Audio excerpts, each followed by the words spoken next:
Welcome to this exploration of one of the most unsettling cases in the history of Tennessee. Tell us where you're watching from in the comments. This is the tale of Helen Whitaker, a woman whose fate is still unknown and whose existence was erased in the shadow of the Appalachian Mountains. The year is 1921. The atrocities of the Great War were still being felt throughout the world. Additionally, life proceeded at its own pace in the eastern Tennessee mountains, far from the major cities and their contemporary comforts. The communities were tiny, surrounded by treacherous trails that wound between the mist-covered peaks and miles of dense forest. Back then, letters and word of mouth were the main ways that news spread among neighbors who might be days apart. Communication was slow, and telephones were uncommon. When Helen Whitaker first arrived in Blount County's tiny village of Cad's Cove, she was 32 years old. She traveled from Knoxville, the closest sizable town, in search of safety and a new beginning from the life she had abandoned. Not many people were aware of her past. She was courteous and reserved, but she kept a friendly distance from everyone. According to locals, she was a delicate-looking woman with dark hair that was always pulled back in a tight bun and eyes that seemed to be burdened by an unseen weight. On the outskirts of the community, close to the forest entrance that ascended the steep mountain slopes, she rented a small wooden cottage. The modest two-room home had a wood-burning stove, a slender porch that offered a view of the valley that stretched forever. During the first few months, Helen kept herself occupied with sewing, providing her services to local families in need of fabric and clothing repairs. Because of her proficiency with a needle, she quickly won the respect of the local women, who started paying her occasional visits to talk while she worked. However, there was something fascinating about Helen. She never mentioned friends, family, or relatives in Knoxville. When questioned about her history, she would quickly shift the topic or use a courteous smile to sidestep the conversation. On stormy nights when the rain pounded on the wooden roofs and the wind howled through the pines, some neighbors swore they heard the sound of crying coming from her cottage, where lights were visible through the windows until late at night. Something changed at the end of September of that year. Helen started acting oddly. A woman named Martha is the proprietor of the neighborhood supermarket. Green saw that Helen had begun purchasing unusual amounts of candles, kerosene, canned goods, flour, and provisions. She always paid with cash, pulling crumpled bills from a small leather pouch she kept near her body. Martha told other women in the village that Helen appeared scared and kept looking over her shoulder as though she thought someone might come out of the shadows. Helen showed up at the residence of Reverend Thomas Mallister, the spiritual head of the community. He was a harsh man with piercing eyes and a gray beard who was well known for his moral inflexibility and ability to control the locals. Helen requested a private conversation with him. For nearly 2 hours, they locked themselves in the tiny office that was attached to the wooden church. When they came out, Helen was crying and the Reverend was clearly upset. Nobody was aware of the contents of that discussion. Years later, Reverend Mallister, who never spoke of that encounter again, took the secret to his grave. 3 days. Helen Whitaker vanished later. She just disappeared. Nobody witnessed her departure. Her possessions were still in the cottage. The bed was made, the stove was cold, and the door was unlocked. Nothing violent had happened, and there were no indications of a struggle. It seemed as though she had left everything behind and gotten up to leave her own life. When she failed to show up for 2 consecutive days, the villagers thought it was odd, but it wasn't until the 3rd day that someone made the decision to check her cottage. When Martha Green and her husband, along with 2 other village men, forced their way inside, they discovered everything just as Helen had left it. A letter, a single sheet of paper folded in half with no address and no recipient, was on the kitchen table. There were mysterious and unnerving words written there. Helen had written that the mountains were calling to her, that she would find peace there, and that she could no longer bear the burden of her secrets. She gave no names or explanations. She merely inquired. Whoever read those lines, please pardon me. The final line of the letter would stick in the minds of those who read it. I can no longer run, and they know where I am. Authorities in Blount County were informed. The next morning, 2 deputies and the local sheriff, William Hodges, showed up at Cad's Cove. They searched every room, every drawer, and every nook and cranny of the cottage. They discovered some books, sewing supplies arranged in a wicker basket, neatly folded clothing, and a tiny sum of money was concealed beneath the mattress. There was no indication of Helen's whereabouts or possible fate. Sheriff Hodges gave the order to search the mountainside trails. Men from the village banded together and spent days searching the forests. They investigated well-known caves in the area, inspected abandoned cabins, and traveled along ancient hunting routes. During that season, the Appalachian mountains were harsh. Autumn had arrived, and the temperature had dropped. Quickly at night, and any search was extremely difficult due to the thick vegetation. After a week of searching, Helen was nowhere to be seen. Outside of the small community, the case started to garner attention. The Knoxville Sentinel, the local newspaper, reported on the unexplained disappearance. The description of Helen was made public. A medium-height woman with brown eyes and dark hair was last seen sporting a woolen shawl and gray dress. Information requests were made to nearby communities, but nobody claimed to have seen her. It appeared as though the earth itself had engulfed Helen Whitaker. The first theories then surfaced. Some thought Helen had just made the decision to go, maybe going back to Knoxville or going to another state. However, that didn't explain why she would abandon her possessions and money. Others had a darker suspicion. Rumor had it that Helen was running from someone, that maybe she had been apprehended in the mountains by a violent husband or some other dangerous person from her past. The last phrase. These rumors were stoked by her letter. In that private meeting, Reverend Mallister was pressed repeatedly to tell what Helen had told him. Citing the confidentiality of pastoral confession, he remained steadfast in his silence. The fact that he wouldn't even discuss someone's disappearance only served to heighten suspicions. The owner of the grocery store, Martha Green, started telling everyone she saw what she saw. She vowed that Helen was being pursued, and that she had observed an odd. In the weeks before the disappearance, a man was skulking around the village. Only a few times had this man been spotted, and always from a distance, watching the activity on Cad's Cove's streets. He was tall, with a dark coat and a hat with a wide brim that concealed his face, according to Martha. He never went inside a business or spoke to anyone. He just showed up, watched, and then vanished once more. These observations were not corroborated by anyone else in the village, and some thought Martha was just using her imagination. Crazy. However, some people actually believed what she said. Sheriff Hodges made an effort to look into this lead. He requested information about any wanted or suspected individual who might be connected to Helen Whitaker via telegrams sent to Knoxville authorities. The answers were ambiguous and useless. She had no police reports, no complaints, and no criminal history. Before reaching Cad's Cove, she seemed to have never really existed. That was odd in and of itself. Everybody left some evidence and traces, but Helen appeared to be a shadow, someone who had lived on the periphery of official records. In the meantime, tales started to spread among the mountain's elderly inhabitants.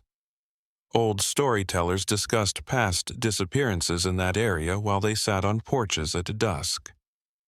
Other people had disappeared without a trace in the Appalachian forests decades earlier. Some were described as mishaps, individuals who got lost and died from starvation or the cold. Others enshrouded in regional myths about mountain spirits and locations where people seemed to be drawn in by the earth itself. The most seasoned hunters were familiar with a particular location known as the Hollow of Shadows. Seldom did sunlight fully penetrate this deep valley, which was encircled by sheer cliffs. They claimed that there was a problem there, that animals shunned the area, and that birds didn't sing in the trees there. Several of the men who took part in the hunt for Helen said they had looked around the outskirts of that valley, but none of them desired to go down to the bottom. They experienced an uneasy sensation in their skin that they were unable to articulate. The official searches were halted in November as the first snow started to cover the Appalachians' highest peaks. Sheriff Hodges said that until the next spring, when the thaw would permit exploration of regions inaccessible during the winter, nothing more could be done. According to Blount County records, Helen Whitaker was formally reported missing. Her home stayed vacant.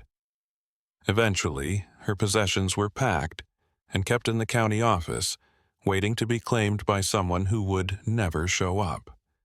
However, that was not the end of the story. In actuality, it was just starting to show more profound and unsettling layers. A woman named Dorothy Crane came to Cad's Cove in the winter. She was searching for information about Helen Whitaker and was from Asheville, North Carolina.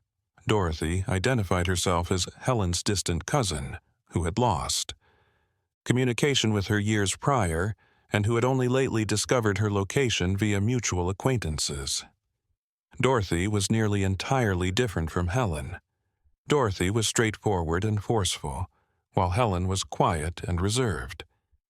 After checking into the only inn in the village, she started asking questions right away. She visited the deserted cottage, talked to everyone who had known Helen, and looked at the letter that had been left on the table. Sheriff Hodges became wary of this unexpected relative, particularly after Dorothy couldn't give Helen convincing information about her relationship with her family. Her responses were evasive when questioned. Dorothy spent 2 weeks at Cad's Cove. She was frequently spotted strolling by herself along the mountain paths during that time, always toting a little backpack and coming back at dusk. Ever perceptive, Martha Green saw that Dorothy appeared to be looking for something. Instead of straying, she took intentional routes, occasionally seeking advice from a notebook that she was carrying. Dorothy's only response when asked about her walks was that she was attempting to decipher her cousin's final movements. Then Dorothy also vanished one morning. At the boarding house, her bed had been empty. She wasn't there, but her things were still in the room. Alarmed, the owner of the boarding house called Sheriff Hodges right away. The search started faster and more effectively this time. Not letting another disappearance go unsolved was the sheriff's goal.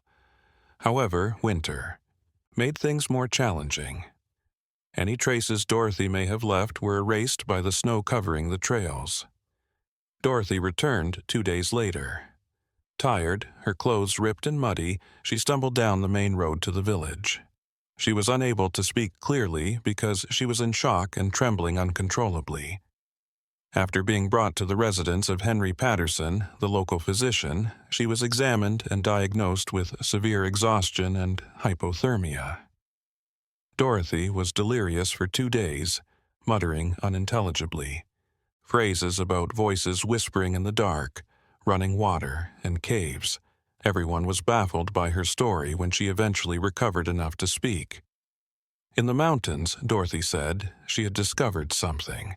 She had never seen a cave system on maps of the area, but there was a secret entrance among mosquito-covered rocks. She had gone in by herself with just a flashlight and some matches, motivated by curiosity and the belief that she might discover hints about Helen. The vast caverns formed an underground maze that descended far below the mountains. Dorothy talked about discovering evidence of recent human activity, such as scuffs on the walls, burned candle remnants, and even bits of fabric that may have been part of an article of clothing. She lost all sense of direction and time as she followed these signs farther and farther. She was eventually left in total darkness when her lantern failed.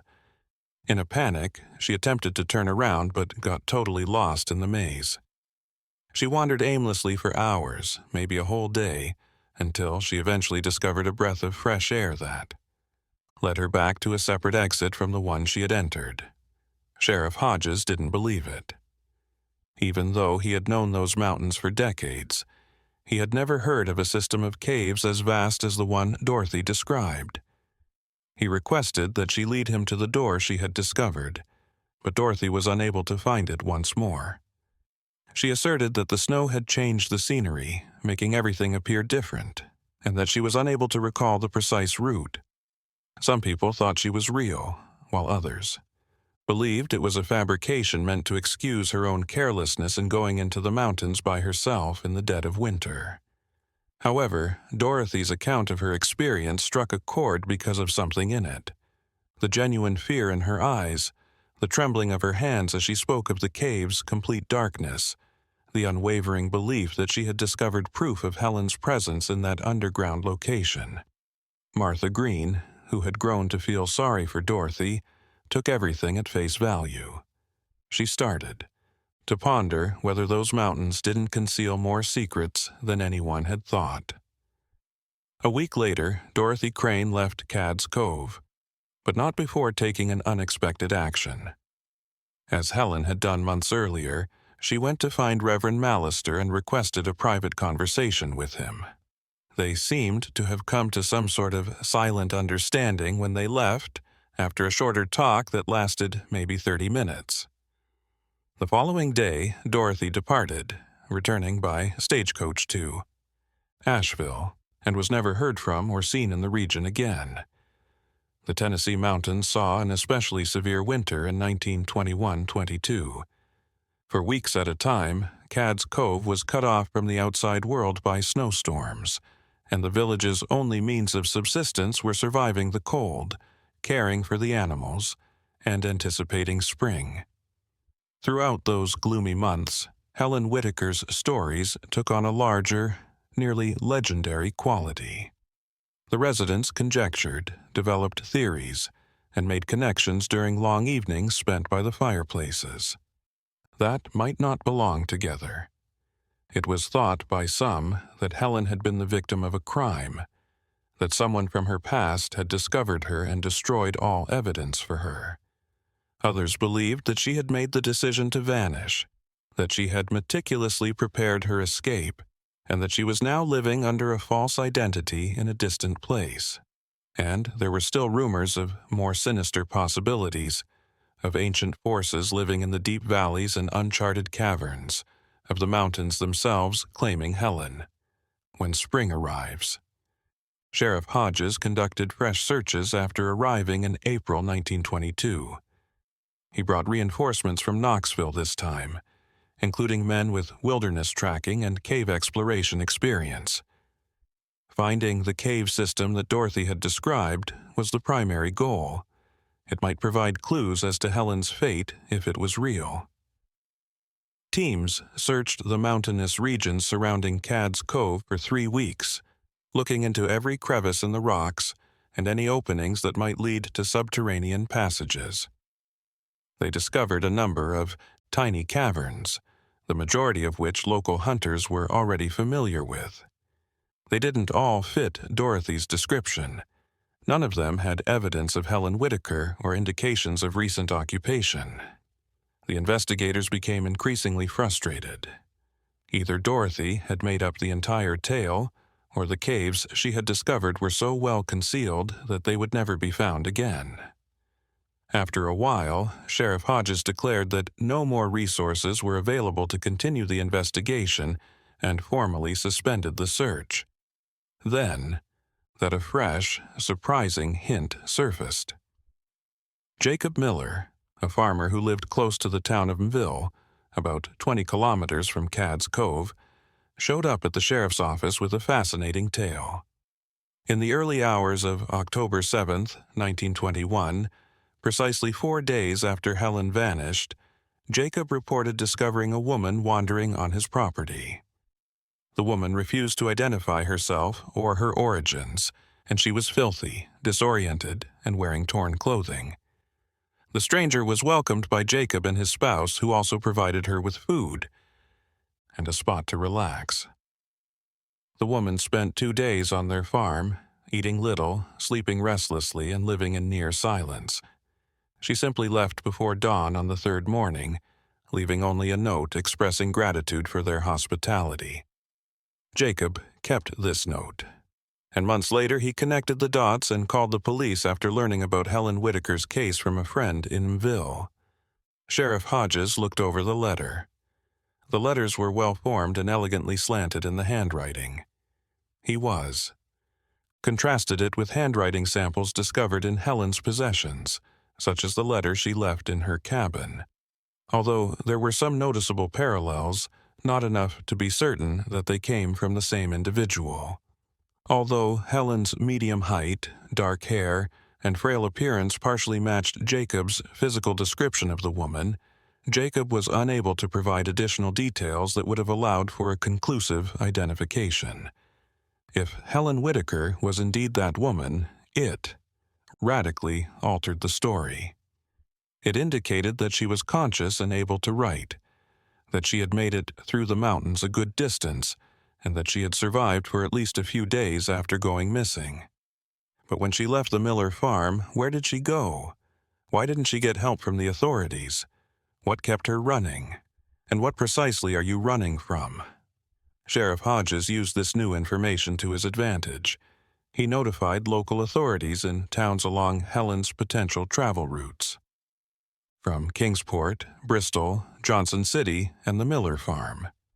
He requested that they look through records of hotels, stagecoaches, trains, and any other women who fit Helen's description and were traveling alone at the time. The answers were depressing. Nobody could recall anyone who matched the description. It was similar to pursuing specters through a terrain that would not divulge its mysteries. Years passed, and the Helen Whitaker case gradually lost its prominence in the public mind. When Sheriff Hodges retired in 1925, he took the annoyance with him of never having figured out the secret. Robert Coleman, a younger man who succeeded him, inherited the case files but had different priorities. Even remote communities like Cad's Cove saw fast change in the 1920s. Roads started to get better. The prevalence of automobiles increased, and the world appeared to speed up in ways that the elderly mountain people could hardly understand. In 1928, a remarkable event occurred. A letter from a woman named Margaret Foster was sent from Chicago, Illinois to Blount County authorities. Margaret said she knew important details about Helen Whitaker. She wrote that she had worked at a hospital in Nashville, Tennessee, prior to the Great War, where she had first met Helen years earlier. Margaret claimed that Helen had changed her identity and had to leave Nashville due to a complex situation she had become involved in. Margaret wrote a long, in-depth letter. She clarified that Helen had seen something inappropriate, involving influential people and actions that were not permitted to be made public. Exposed, Margaret implied that these activities were connected to illicit enterprises operating under respectable facades, but she did not give specifics. Helen had no one to turn to after being threatened and having her life in jeopardy. According to Margaret, Nashville's local authorities either didn't believe a woman's statement against men in positions of authority or were compromised. Margaret went on to describe how Helen had left Nashville in 1919. She changed her last name and made an effort to start over in unfamiliar places. Those stops had included Cad's Cove and Knoxville. Margaret, however, thought Helen had never fully eluded her pursuers. An urgent request was made at the end of the letter. Margaret wanted to know if Helen was safe, if she had been located, and if she was still alive. She left a Chicago address where people could reach her. This letter was taken seriously by Sheriff Coleman. He informed Margaret that Helen had been absent in his reply since October 1921, and that the inquiry would benefit from any new information. He requested additional information from her regarding the individuals or groups that might be searching for Helen. Margaret didn't answer. A second and a third letter were sent by the sheriff. All were returned with the note, "Not found," at the given address. It seemed as though Margaret Foster, who went by that name in Chicago, had also vanished or never existed. This additional layer of information gave the case a new angle. If Margaret's, the story was accurate. Helen was actively escaping from something or someone and had not vanished voluntarily. It's possible that the enigmatic man Martha Green reported seeing prowling around Cad's Cove was actually an agent dispatched to find Helen. The visit by Dorothy Crane became even more suspicious. Was she looking for Helen for more sinister purposes, or had she really been a worried cousin? Sheriff Coleman approached Reverend Mallister once more as he was nearing the end of his life and in poor health. The elderly reverend appeared to be considering speaking up this time. He acknowledged that Helen had confided in him about a serious matter that troubled her, but she had pleaded with him to keep it a secret. The reverend merely stated that Helen was afraid, that she spoke of strong individuals who would never be able to leave her alone, and that she thought her only chance for redemption was to totally vanish and become invisible to the outside world. Just before the great stock market crash in the fall of 1929 would cause the nation to enter the Great Depression, a last-minute incident briefly resurrected Helen Whitaker's case in the media. While camping in the mountains close to Cad's Cove, a group of Boy Scouts discovered something unsettling in Gregory Bald, a remote area.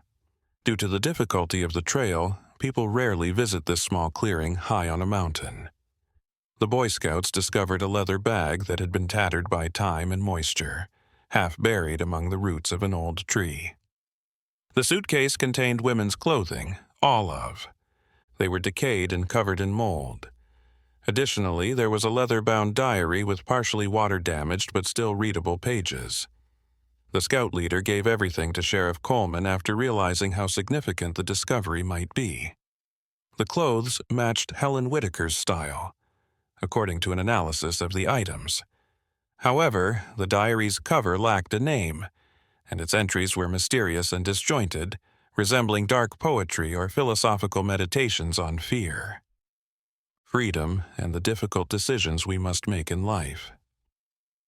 The discovery of the suitcase in Gregory Bald rekindled public interest in the Helen Whitaker case, and Sheriff Coleman ordered a thorough investigation. One of the diary entries dated September 1921 said, "The mountains do not judge, they only guard. Perhaps it is here that I will find what I have never had, true silence. But even in the silence I hear the approaching footsteps.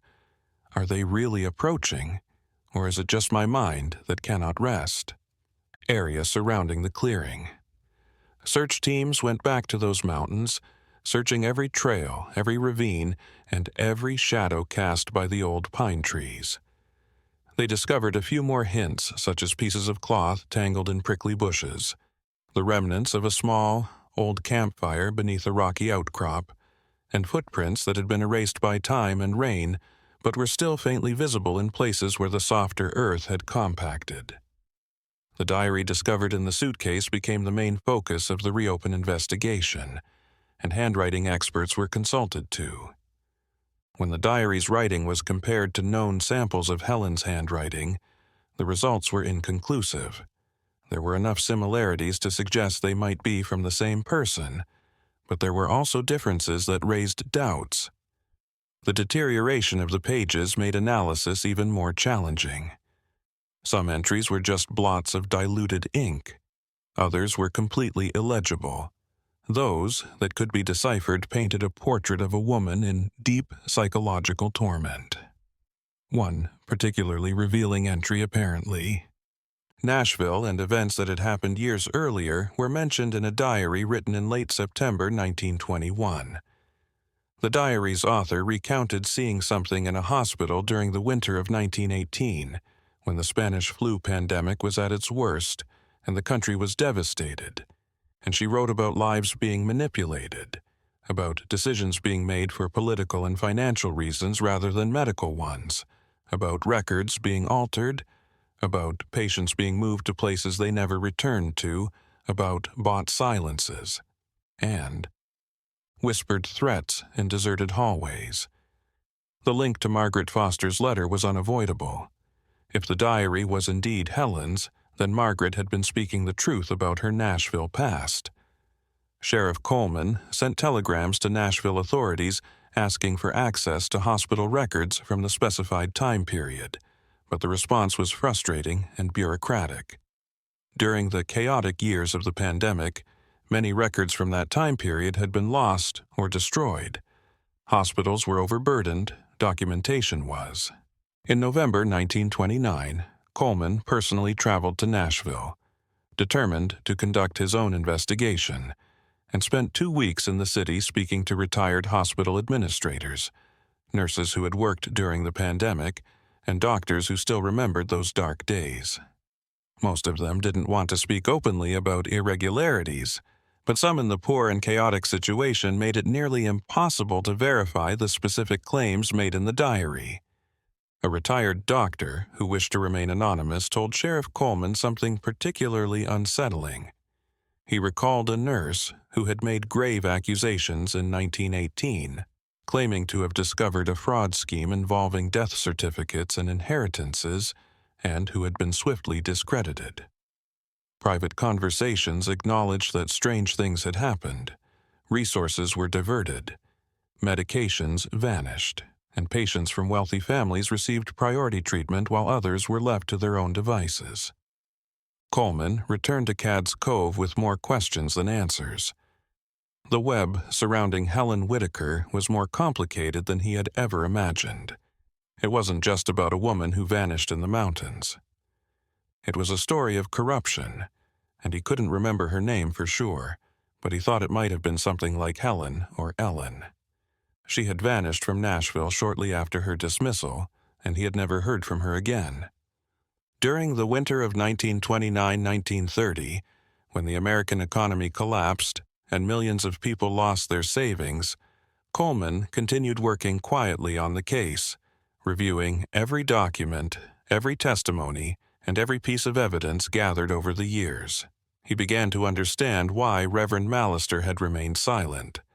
What Helen had carried with her was a dangerous burden, and speaking about it could have unpredictable consequences. Coleman developed a theory, believing that Helen had actually planned her disappearance, but not as a suicide in the mountains, as he attempted to map Helen's movements from Nashville to Cad's Cove and then try to understand what had happened during those pivotal days of October 1921, the Miller farm. The possible woman Jacob had taken in, the caves Dorothy claimed to have found, the suitcase found in Gregory Bald. She had purposefully planted these clues, knowing they would eventually be found, reinforcing the narrative of her disappearance. But something had gone wrong with Helen's plan. Maybe the mysterious man Martha Green had seen actually existed. The letter left in her cabin and the suitcase at Gregory B.S. were part of the charade she was trying to create to make everyone believe she had died or gotten lost in the wilderness, when in fact she was running away to a new beginning. He had caught up to Helen before she could finish her escape. Dorothy Crane might not have been a worried cousin, but someone dispatched to find her. Dorothy's story about the caves might have been a ploy to confuse people while she looked for Helen elsewhere.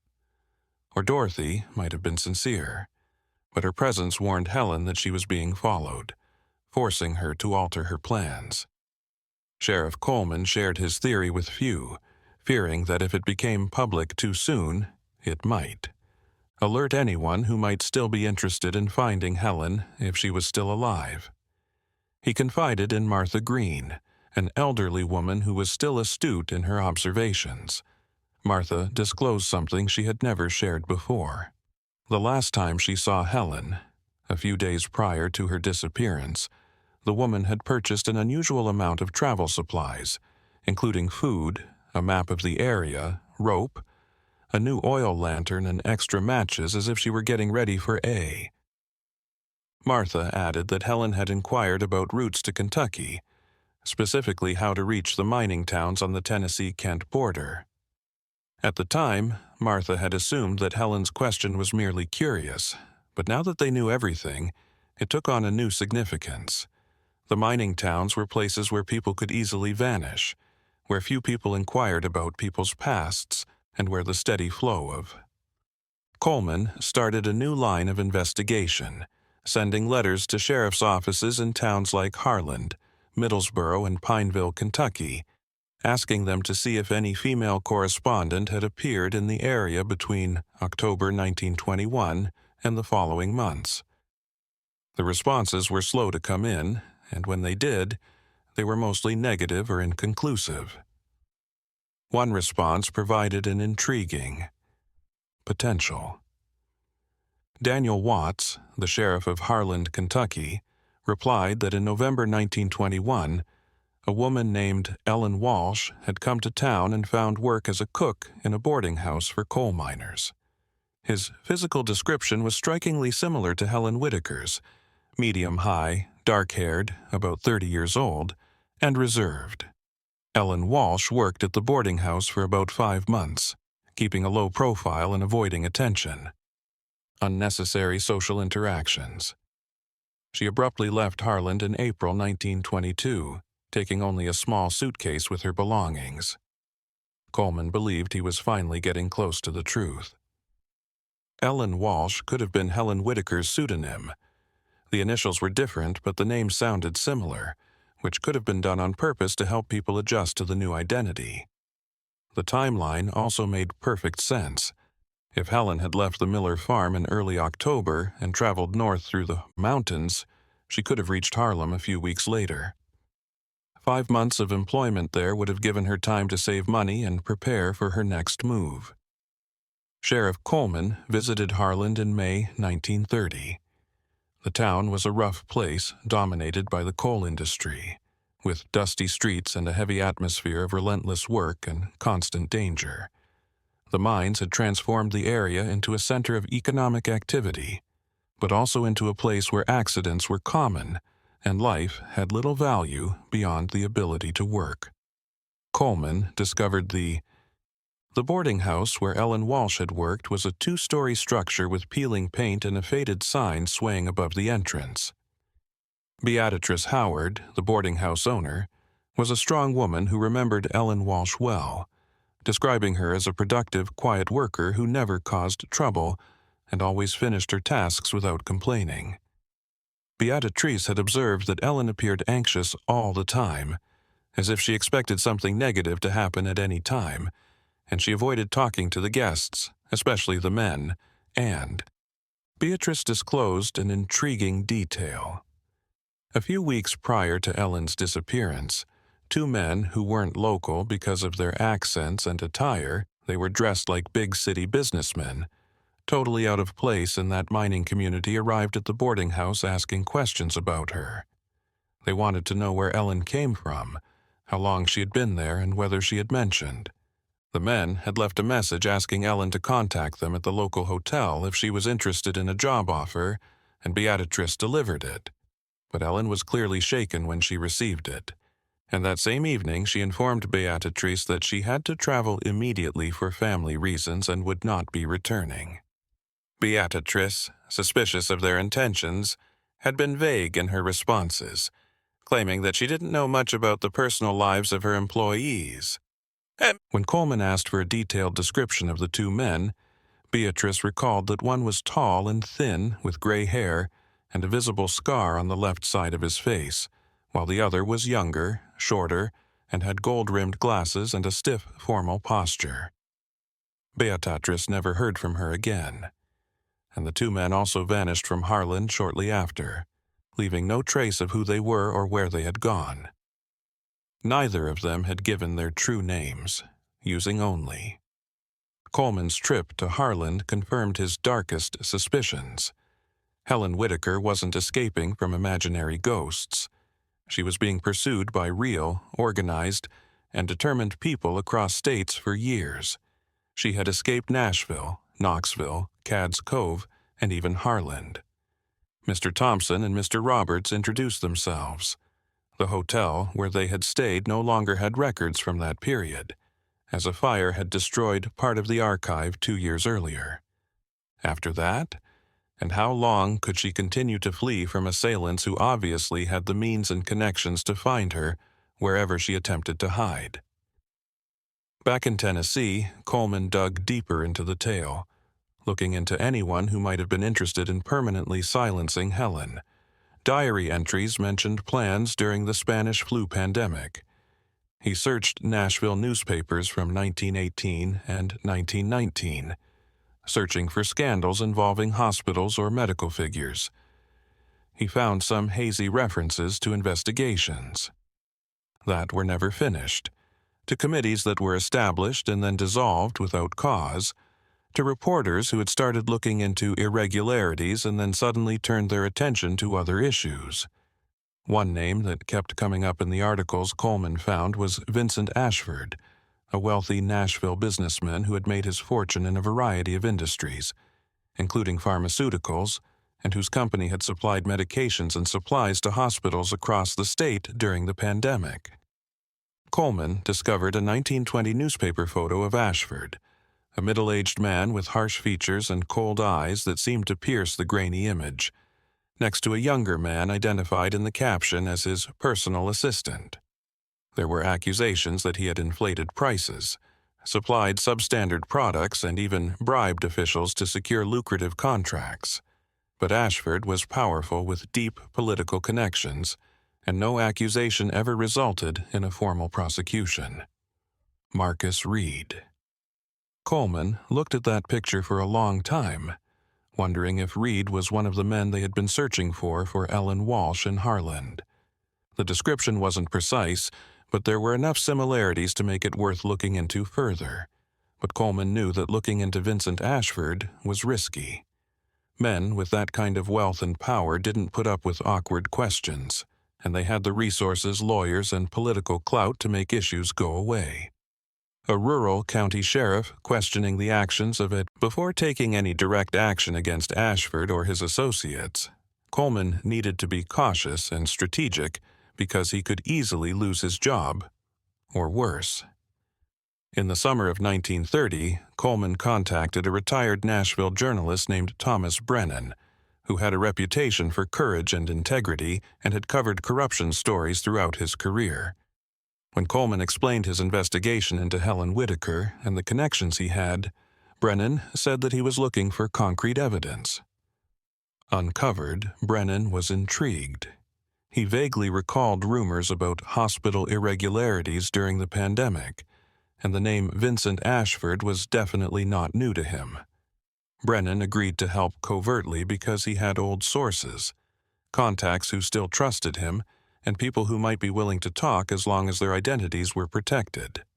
Over the course of the following few months, Coleman and Brennan worked in parallel, gathering information, making connections, and creating a clearer picture of what Helen Whitaker had actually seen and why. Her life was in jeopardy. Thomas Brennan's sources revealed more troubling information than Coleman had anticipated. Vincent Ashwood had routinely taken advantage of the Spanish flu pandemic, when hospitals were overrun and chaos reigned, to profit financially from his pharmaceutical company's provision of medications at exorbitant prices, frequently diluted products, or of questionable efficacy. However, this was just the beginning of a much darker plot. Brennan was able to speak with A. The woman, who insisted on staying anonymous, was a retired nurse who had worked at the same hospital as Helen during the crucial period. She disclosed that wealthy patients who were dying were moved to special wards where they received preferential care, not because this care was medically superior, but because Ashford-affiliated lawyers had easier access to these dying patients. Wills were changed or created in the final hours of life with dubious witnesses and signatures that seemed to have been obtained from. The nurse explained that Helen Whitaker, who had access to the records and had grown suspicious of these practices, had noticed odd patterns. Patients who came in with certain declared values upon admission would leave after death with wills that left large portions of their inheritances to charitable organizations that were secretly controlled by Ashford's companies, and their families often contested these wills. Wills, but lost in courts, where judges appeared oddly sympathetic to Ashford's interests. Helen had made the mistake of voicing her concerns to the hospital administration, and although they initially promised to look into it, she ended up being the target instead. Co-workers who had previously been friendly started to avoid her. She received anonymous threats, and notes were left in her coat telling her that it would be best to keep her mouth shut. When she attempted to bring her concerns to the attention of the local police, she found that no one was interested in hearing accusations against a man as well known as Vincent Ashford. The situation quickly worsened, and before she could be arrested, Helen fled Nashville, realizing that she had become a threat that needed to be eliminated. The nurse Brennan spoke with thought Helen had been astute to. Disappear when she did. Her life had been destroyed because Helen Whitaker was not a criminal or unstable person. Rather, she was a witness who had witnessed corruption at its most rotten core and had attempted to do the right thing. Another person who had tried to expose Ashford years earlier had died under suspicious circumstances, officially recorded as suicide. But everyone who knew the person knew they would never have taken their own life.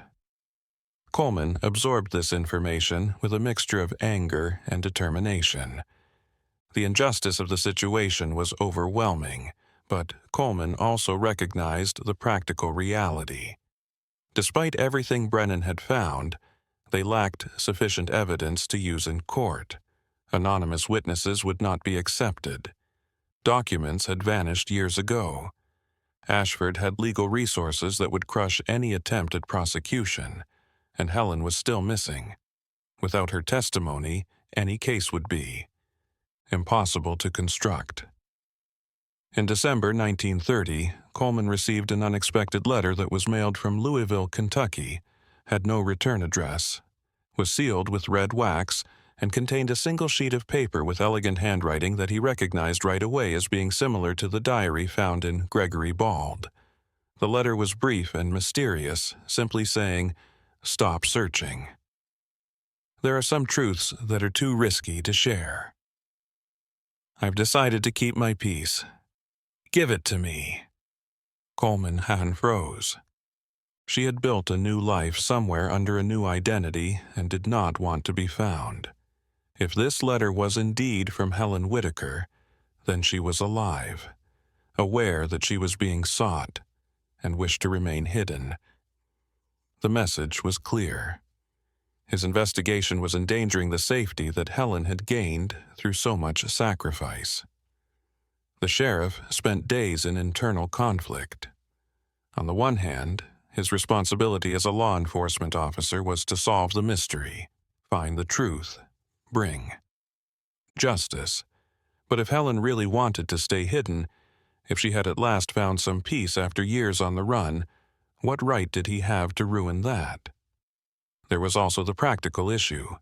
If he kept looking and attracted too much attention, he might unintentionally lead Helen's pursuers right to her. Coleman shared the letter with Thomas Brennan, the journalist, who recognized the problem right away, and they talked extensively about what to do. Brennan suggested. Coleman agreed, creating a comprehensive file that included testimonies, copies of documents, photographs, Margaret Foster's letter, diary fragments, reports of his trips to Nashville and Harland, connections with Vincent Ashford, everything. This file was sealed and placed in the local bank vault with instructions that it should only be opened after his death or under certain circumstances that he meticulously detailed in legal documentation. Coleman publicly stated that the investigation into Helen Whitaker had reached a dead end, and that the case would remain officially unsolved but suspended in the absence of new developments or evidence.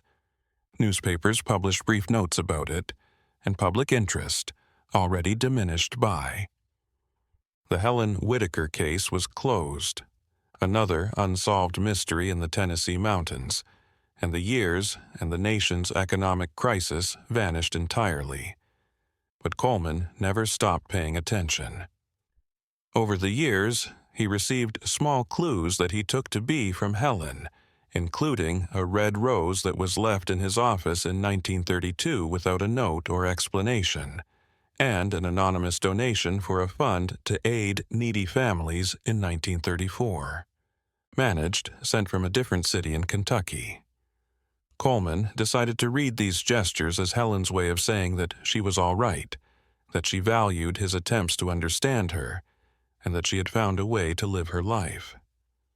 Vincent Ashford continued to thrive.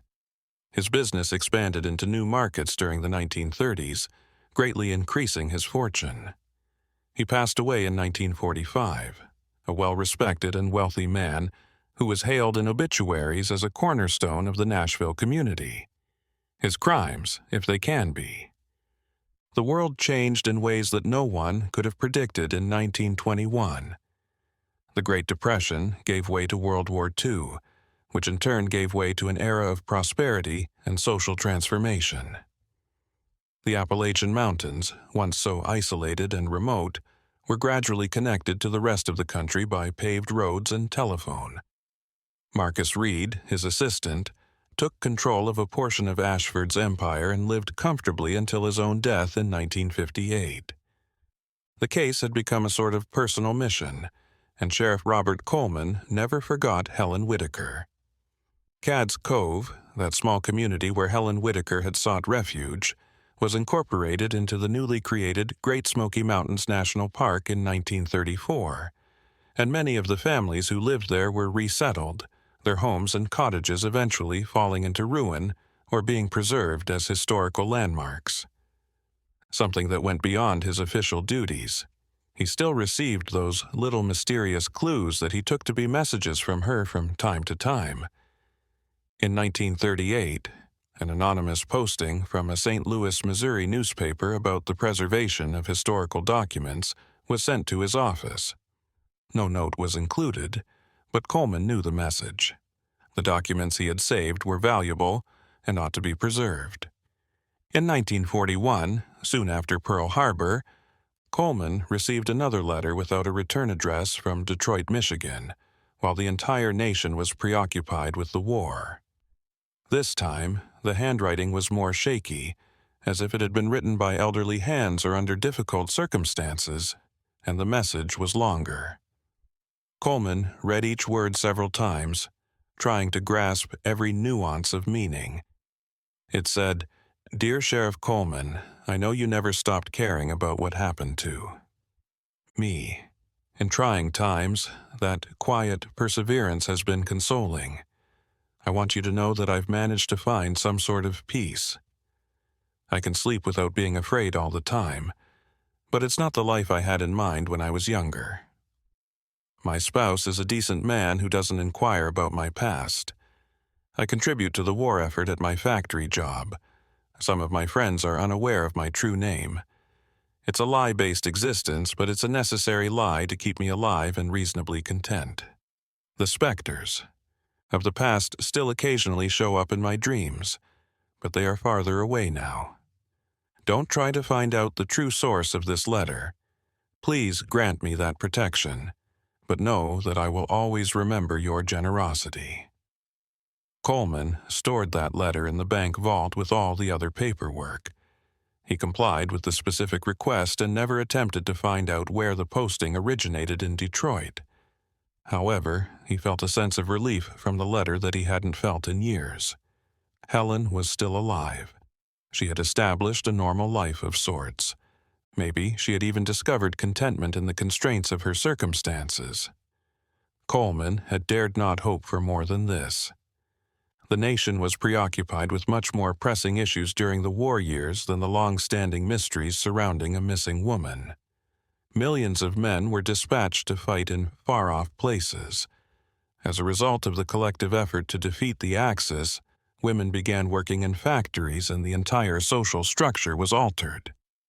Despite being too old to serve, Coleman contributed by keeping his county in order and managing the tensions and fears that even in rural communities the war brought. The journalist who had helped Coleman with his investigation, Thomas Brennan, passed away from a heart attack in 1943. He had asked Coleman to add his own notes on the Helen Whitaker case to the secret file before he passed away. Despite having friends and family, Brennan reportedly never discussed what he had learned with anyone. Except for what he had recorded for Coleman, he took the secrets with him. He kept his word all the way through, following the conflict in. Coleman got an unexpected visit in 1947. A well-dressed, self-assured woman in her 40s showed up in his office and asked to discuss Helen Whitaker. Coleman was wary at first. It had been decades since the disappearance, and it was highly unusual for someone to become interested at this time. The woman identified herself as Sarah Mitchell and described herself as a historical researcher with an interest in 1920s unsolved cases. Coleman listened courteously, but he only gave simple details that were already public awareness. Sarah Mitchell demonstrated her knowledge of information that shouldn't be in public records by asking extremely detailed questions. She asked about the diary discovered at Gregory Bald's, the letter left in Helen's cabin, and the potential Nashville connection. Coleman gave a vague response, saying that his recollection of the specifics had faded over time. Sarah finally left, but not before giving him a card with her contact details and requesting that he get in touch with her if he had any pertinent memories. As soon as she left, Coleman realized something was amiss. Sarah Mitchell was more than a mere scholar of history. Her inquiries had a deliberate tone, and her motivation for being interested went beyond simple academic curiosity. He conducted his own research. The card's address a Nashville office was accurate. However, he was told that Sarah Mitchell had canceled her lease and departed without leaving any forwarding information when he called a few days later. His suspicions were validated by this. She was searching for Helen for purposes unrelated to historical research. Coleman decided. He composed a thorough letter detailing Sarah Mitchell's visit and mailed it to Detroit, Michigan, with the simple address, to current occupant on the city's main street. It was a last-ditch effort to let Helen know that she was still being sought after. He never heard back and was unsure if the letter made it to its intended recipient, but he believed he had done everything he could to. His strength. Coleman visited every site related to the Helen Whitaker case in his last months as sheriff before retiring. He went to Cad's Cove, which is now a part of the national park, where Helen's cabin had vanished. He scaled Gregory Bald, the isolated clearing where the suitcase had been discovered many years before. Although Jacob and his wife had died years earlier, he went to the Miller farm. He made this pilgrimage as a means of bidding farewell and symbolically severing his ties to the case that had taken up so much of his career. Coleman considered the larger significance of Helen's tale during these visits.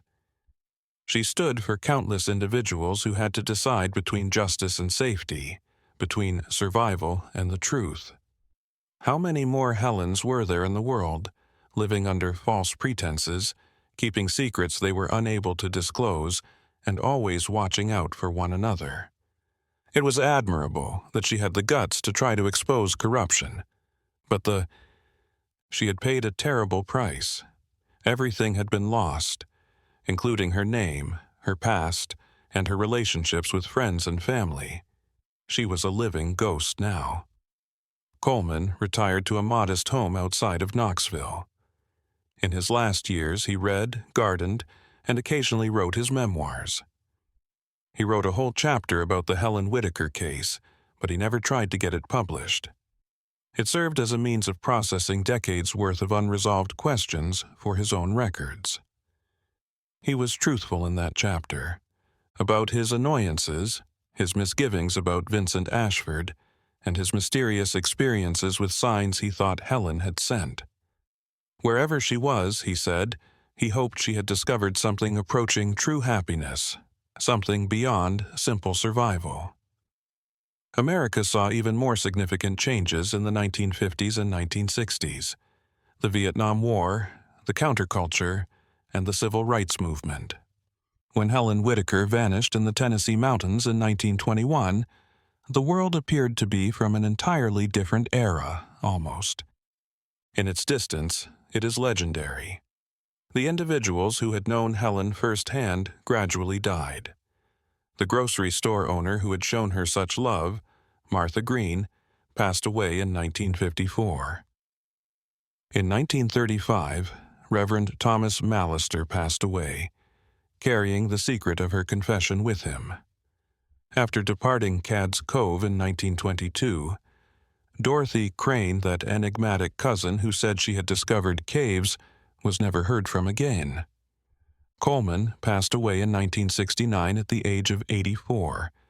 He left particular instructions in his will pertaining to the bank vault's sealed file. In order to make sure that everyone who might have been impacted or involved had already died, it was to be kept sealed for 25 years following his passing, until 1994. Then, and only then, should the whole truth about Helen Whitaker be revealed. Coleman did, however, add a clause. It should be honored until the very end if Helen, or someone acting on her behalf with sufficient identification, provided a request to destroy the file. He continued to be faithful to her. Silently, decades went by. The file was still sealed, keeping its secret safe. Only a small number of local historians who specialize in unsolved mysteries are aware of the Helen Whitaker case, which has become a minor footnote in Blount County history. Every now and then, a college student looking into old cases would come across the story and get interested, but they wouldn't be able to learn much more than the fundamentals without access to the sealed documents. The sealed archive was opened in 1994, 25 years after Sheriff Robert Coleman passed away. As stated by, the bank had undergone multiple ownership changes over the years, but the administrators had carefully adhered to the terms of his testamentary instructions.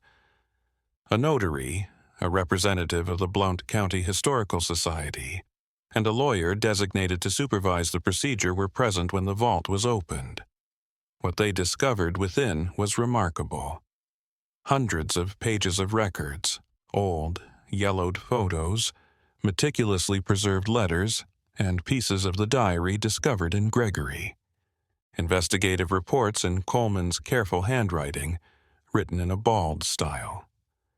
After assuming custody of the documents, the Historical Society started the drawn-out process of cataloging and examining them. The fact that they were dealing with something far more complicated than a straightforward missing person case became evident right away. The records exposed a decades-long network of sacrifice, persecution, and corruption. The letters Helen had written to Coleman over the years particularly impressed researchers. Years, the few times she'd dared to call to let him know she was still alive. The task of compiling all the information into a cohesive story fell to David Thornton, a young historian.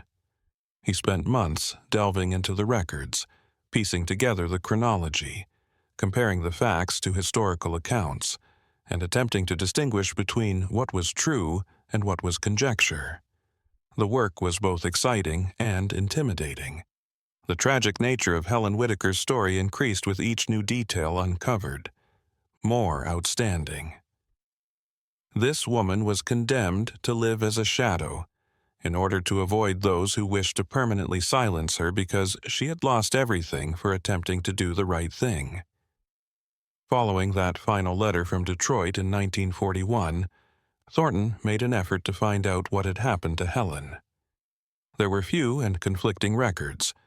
He searched Detroit's wartime factory worker list for women who fit the descriptions and ages of the workers. There were dozens, even hundreds of options. Helen might have been, by any name. After the war, she had the option to relocate once more. Under a totally different identity, she might have led a normal life for decades, perhaps even having children and grandchildren who were unaware of her true identity.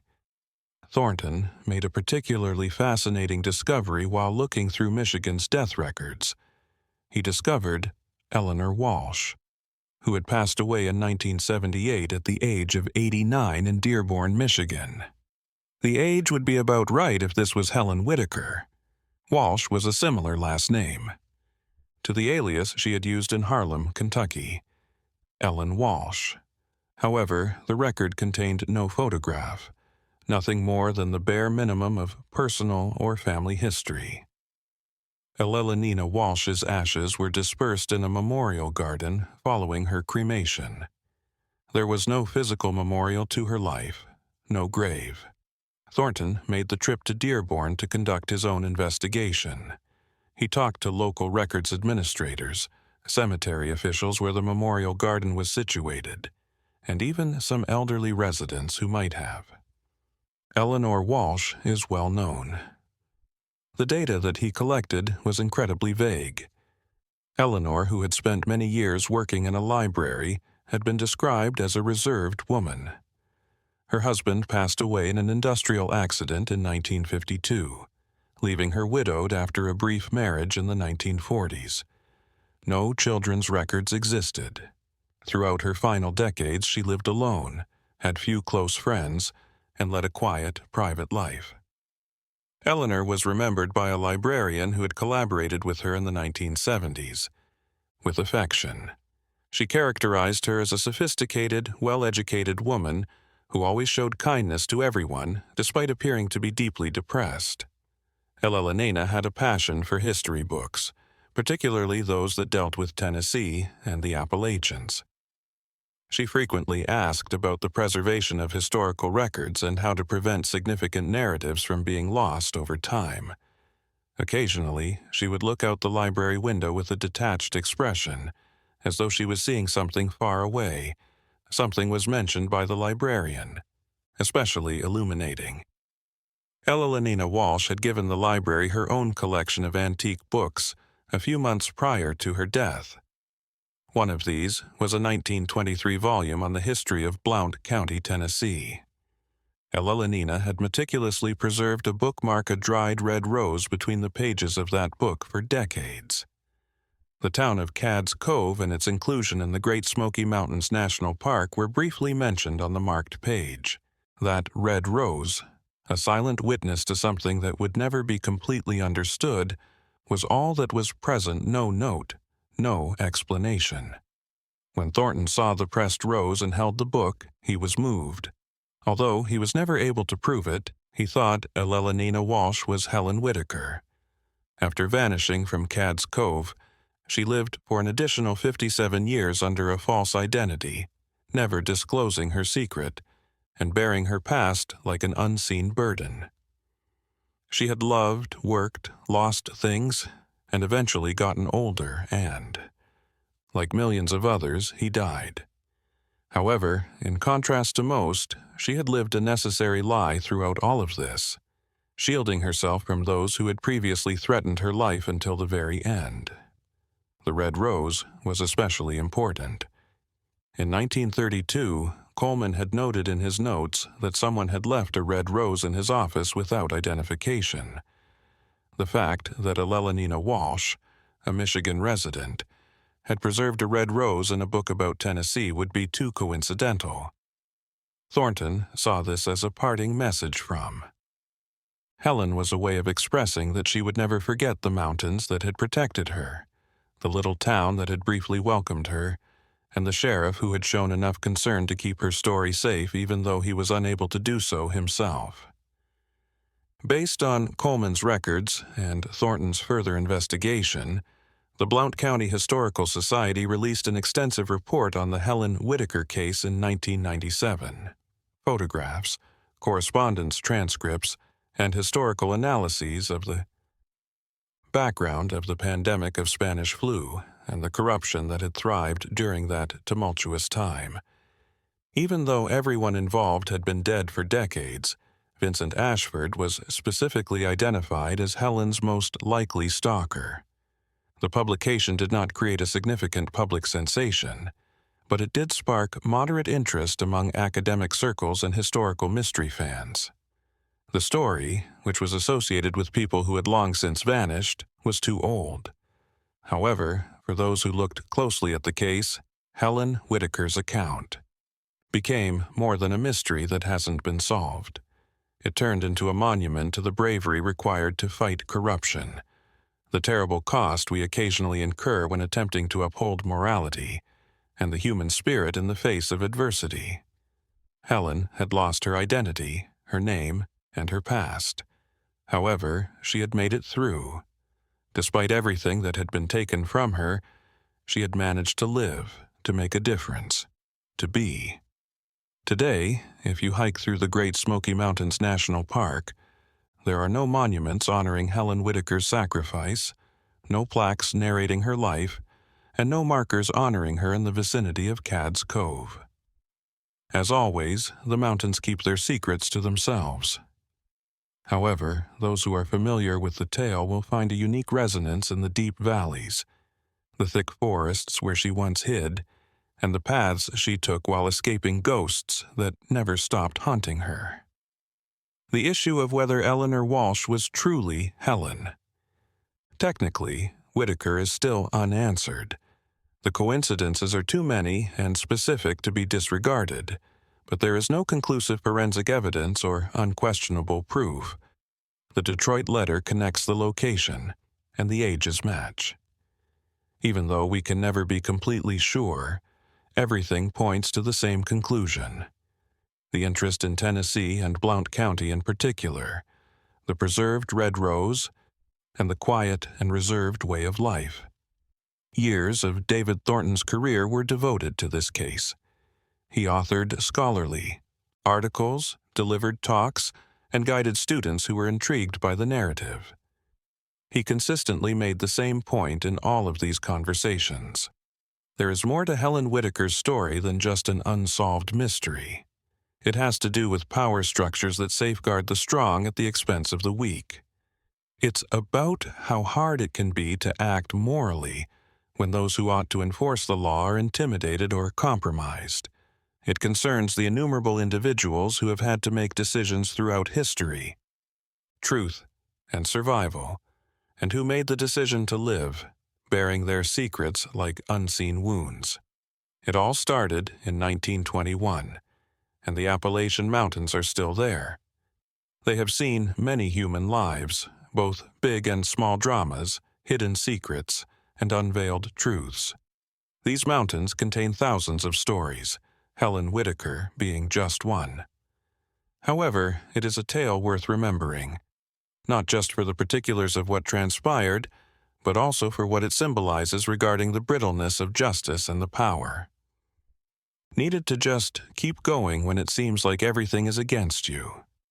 Perhaps it's worth considering how many more stories like this one are still untold, if this one affected you in any way, if it made you consider the decisions Helen had to make, the life she lost, and the life she created from the ashes of everything that was taken from her. How many more secrets are silently carried to the grave or preserved in dusty files by those who are unable to fully disclose there? The truth. This is Helen Whitaker's actual legacy. A reminder that every unsolved mystery conceals a genuine human life with genuine hopes, fears, and bravery that history frequently ignores. If you followed this journey through one of the most unsettling and poignant cases in history thus far, you might want to consider subscribing to the channel in order to see more stories like this. Comment with your thoughts on Helen Whitaker's demise, and if you think Eleanor Walsh was her real name.